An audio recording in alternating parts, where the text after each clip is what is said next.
Thank you very much. What a pleasure to be here today with all of you as fellow travelers on a pilgrimage of learning towards a hopefully more teal new normal. And for those of you who don't know me, I'm very passionate about personal and organizational transformation. And during the last 25 years or so, I've worked in nonprofit, in startups, and in major global companies. And I've really made it my purpose to create better organizations. And I do believe there's still a lot for us to do. Whilst this so-called fourth industrial revolution is literally taking the world by its ears, organizations have collectively produced numerous outcomes that nobody really wanted. There's burnout and loneliness, inequality and hunger, and ecological collapse. And by some estimates, more than $7 trillion every year are wasted globally due to employee disengagement. But I do believe there's also hope. The winds of change have started blowing forcefully, and this current crisis is bonding us all together, maybe like never before, and is allowing us to collectively pause and reflect. Could we imagine a new normal where we all make a difference to people and planet through our daily work? Could we liberate our organizations to bring forth a more sustainable future? And indeed, could we unite to spark a fifth revolution of virtuous, passionate, and unselfish leadership to make it all happen? Join me on a momentous adventure to give it a try. So without further ado, let us weigh our virtual anchors and set forth together towards the mysterious seas of personal and organizational change. And like humble sailors, ride the waves towards those 6 ports of reflections along our journey. And these relate to the why, our values, the what, organizations, individuals, and teams, and finally the how, leadership, from purpose to wider impact. Alas, before we even hoist our sails, we are already at our first port of reflection. As Stephen Covey once suggested, start with the end in mind. And if we all embark on a voyage to reshape our world, we should first check our bearings.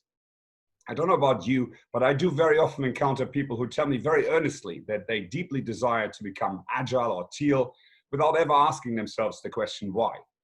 And that's not surprising, is it? We've created a seductively materialistic and individualistic narrative in our Western society, where self-interested growth, productivity, stock prices have become ends in themselves. In a pandemic of busyness, we've often succumbed to that hedonistic treadmill of money for money's sake. And people start to work ever longer hours to attain status and wealth, just to find out that it doesn't really make them any happier.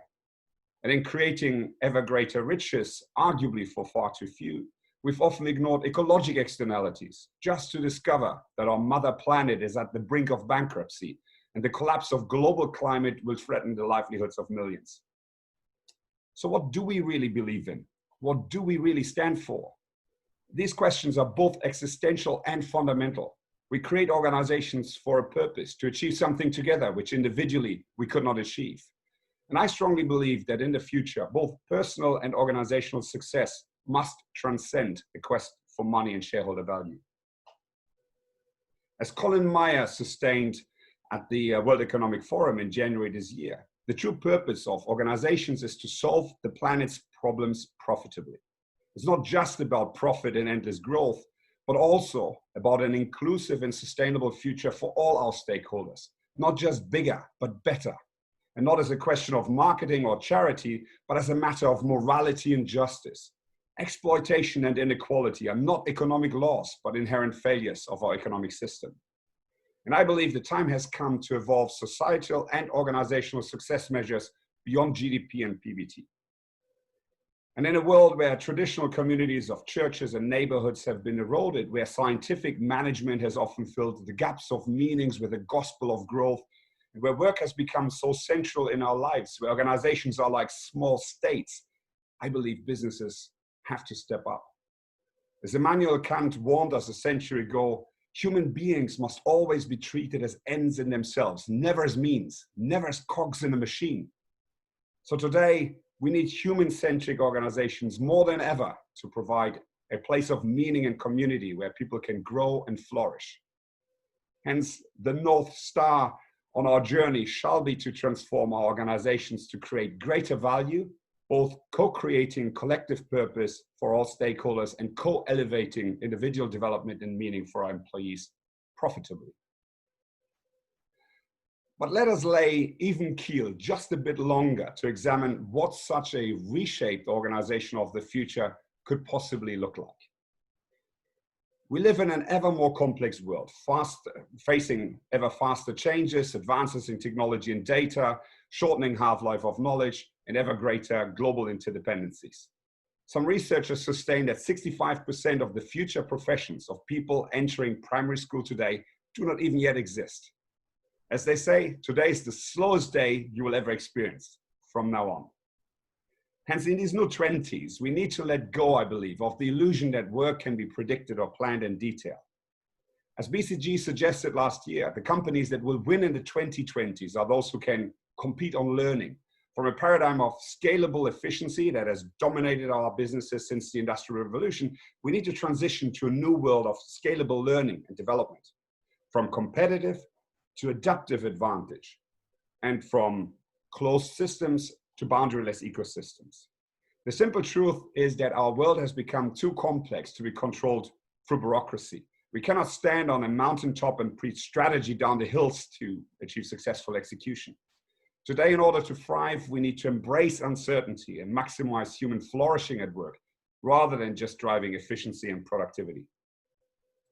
Hence, I believe liberated organizations of the future must harness ideas from everywhere and create an environment where people can and want to make a difference, tearing down those ivory towers and replacing our traditional hierarchies with increasingly fluid and more modular structures, moving from centralized and extractive to regenerative and distributive designs.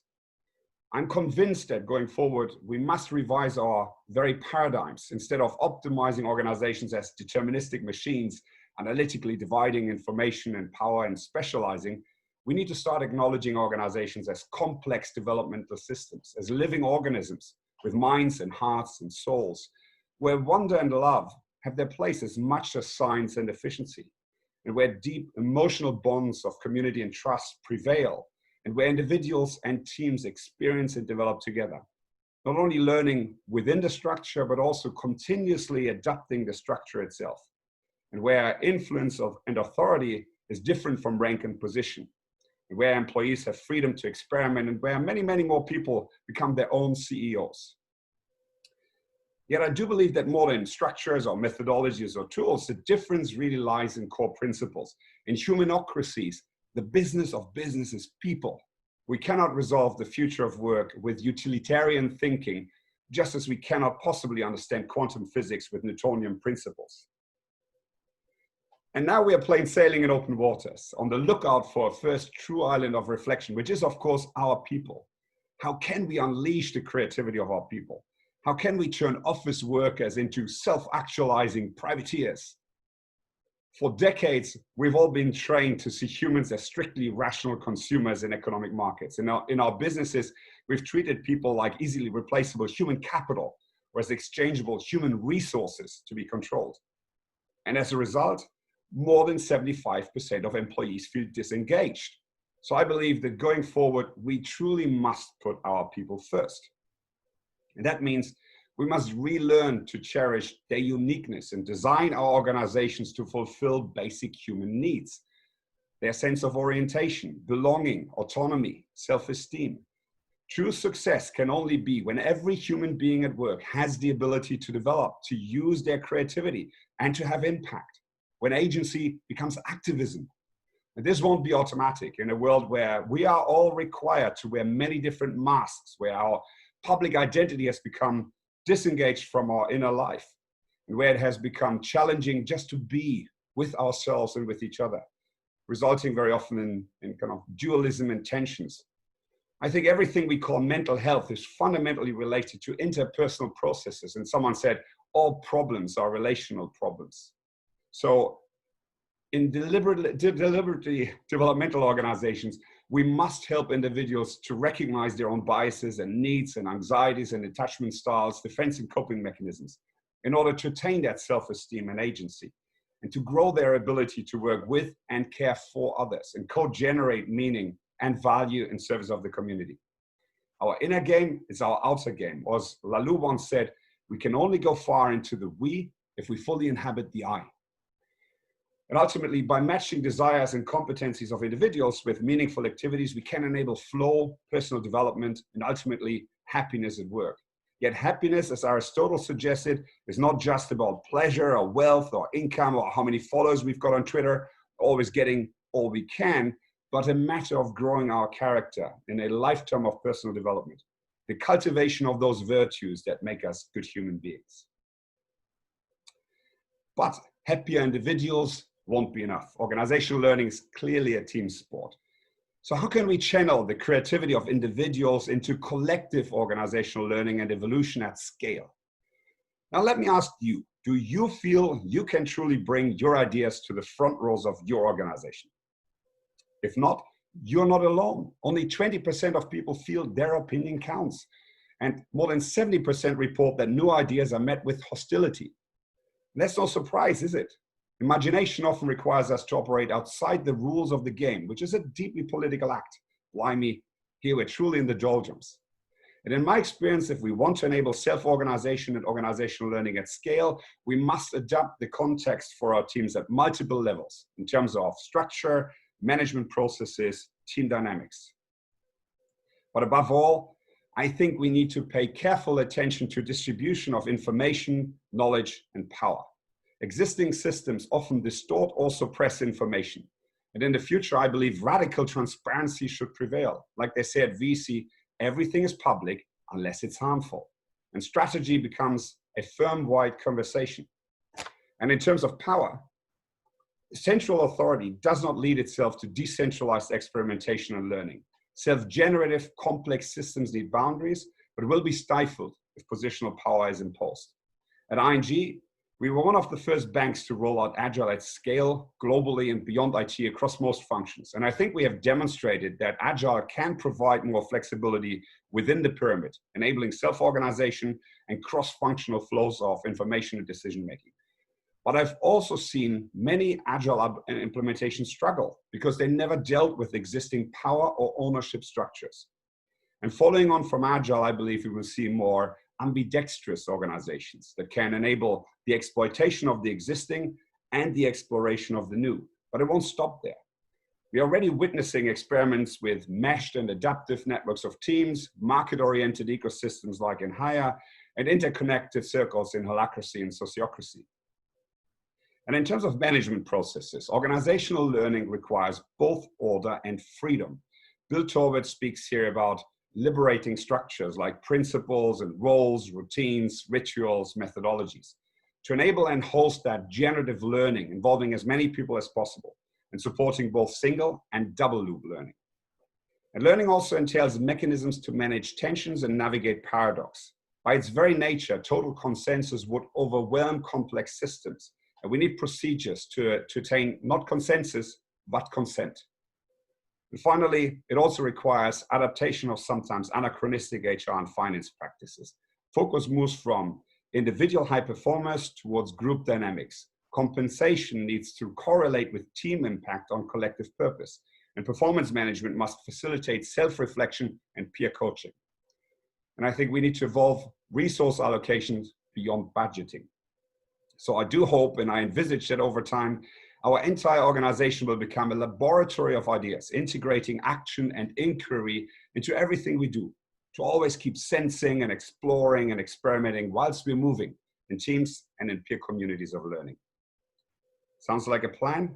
Full sails ahead, explorers and leaders of the futures. There's land in sight. Alas, this story wouldn't be significant if it was straightforward to reach our destination. In fact, in my experience with the increasing complexity and urgency, leadership itself has become a lot more difficult. Business schools have for decades been training generations of managers and leaders in that seductive and simplistic logic of principal-agent theory, where a leadership elite which has the power instructs the masses of reluctant workers who have little power on what to do, deploying sticks and carrots as necessary to adjust behaviors. Unfortunately, to move forward, I believe leadership must radically change.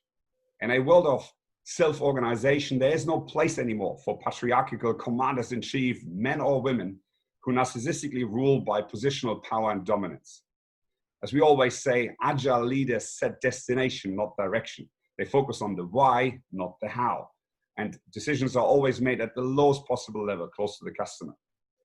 Rather than telling people what to do, leaders today need to become experts in building and sensing, caring for and influencing organizational systems, and coaching individuals and teams, and in enabling co-creation and emergence of that shared purpose.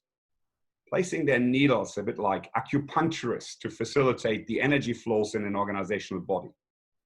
And in such a new world, we need chief communicators who earn the respect of their people by making personal sacrifices to serve the collective good. And chief connectors who can create a cultural force field of energy, fostering psychological safety and trust, reinforcing transparency and embracing failure, role modeling gratitude, compassion, and kindness. And such a new transpersonal leadership paradigm is more than just EQ. It integrates intellectual, emotional, and spiritual intelligence. It integrates male and female, cognitive and emotional will and wonder. Future leaders will truly understand with heart and mind and soul how all hangs together in a web of life, including their own self. They lead beyond the ego, as John Knights writes, allowing time for awareness and reflection rather than jumping into action, letting go to become vulnerable imperfectionists and hearing their soul knocking at the ego's door. Bill Torbert calls these leaders alchemists, leaders who can access that magical mutual power of transformation, developing people to have more self-mastery and meaning, and providing a maternal holding space for liminal conversations between the not yet gone and the not yet here. And I believe this is unfortunately where most of our ships are dead in the water. The maturity of an organization can never transcend the maturity and consciousness of its leadership. Leaders create culture with every move they make, with everything they say. And if greater consciousness doesn't operate, a system does not possess the stability to let go of the past and transition to a new model without losing its sense of identity and coherence. Hence, I believe leadership is our forgotten SDG 18 and our most important port of call. And as you can imagine, for traditional leaders who have risen the corporate chain by being in control, this is quite a difficult challenge. What brought us here won't bring us there. If our definition of success is going up that ladder from VP to SVP to EVP, hierarchy prevails. If we dominate others to uphold our own ego, people around us won't flourish. If we seek to control an uncertain environment with ever more rigidity, self-organization will perish. And finally, if we try to shrink the complexity of the world to our own cognitive limits, we will fail. But then, how can we transcend? What is that breakthrough? And I don't know if it's true for you, but when I began, I often found it much easier to make a fist inside myself than to open my hand and heart and allow myself to let go. And I still don't have all the answers, but in my experience, progression requires vertical development in co-elevating teams of peers, facing our own shadows and our emotions, letting go of restrictive mental models rather than just intellect and leadership trainings.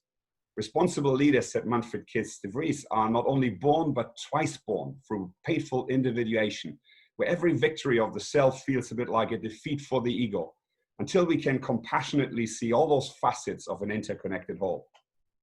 But above all, I believe it is about tapping into what really matters to us. If you close your eyes and listen hard enough and for long enough, I think you will understand what truly drives you, what life asks from you.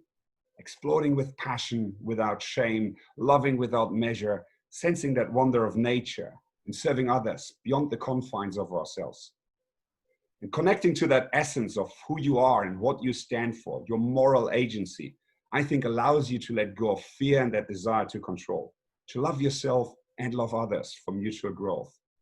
And once you fully commit yourself to serve a greater purpose, to serve all life magically, synchronously, the world outside you changes too. And suddenly, leadership is not a tribe of special individuals with special traits and not even a role, but about developing that leadership potential in everyone, about people no longer being victims of circumstances, but participating in the creation of new possibilities, about learning together how to shape a more responsible future. And ultimately, leadership is an interrelational, ecocentric capability, a positive movement, what we collectively are able to create. not by top-down transformation or big bang organizational restructuring, but evolutionary through networks of teams and continual co-creation everywhere. And I know what you think now, that's utopia. Yet, Oscar Wilde once wrote, a map of the world that does not include utopia is not worth even glancing at, for it leaves out the one country at which humanity is always landing.